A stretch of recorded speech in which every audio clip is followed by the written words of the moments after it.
Police துறையில் பணிபுரிவதாக கூறி கன்னியாகுமரி மாவட்டத்தில் 4வதாக ஒரு பெண்ணை திருமணம் செய்ய முயன்ற நபரை போலீசார் கைது செய்தனர்.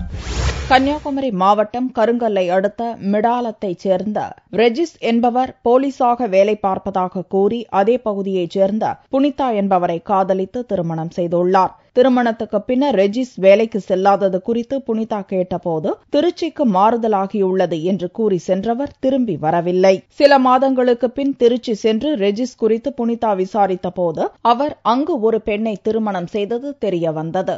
இது மட்டுமின்றி கோவையைச் சேர்ந்த ஒரு பெண்ணையும் ரெஜிஸ் ஏமாற்றி திருமணம் செய்தது தெரியவந்தது. இந்நிலையில் கன்னியாகுமரி மாவட்டம் அழகப்பபுரத்தைச் சேர்ந்த ஒரு பெண்ணுடன் பழக்கம் ஏற்பட்டு அந்த பெண்ணின் மகளை திருமணம் செய்வதாக ரெஜிஸ் கூறியுள்ளார்.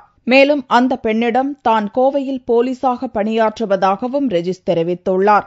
இதனை நம்பிய பெண் வீட்டார் திருமணத்திற்கான ஏற்பாடுகளை செய்தனர்.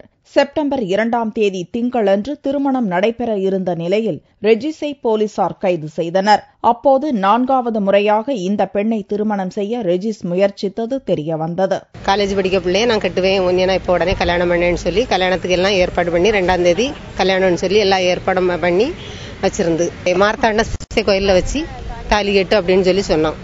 சரின்னு சொல்லி எல்லாரும் கிளம்பணும்.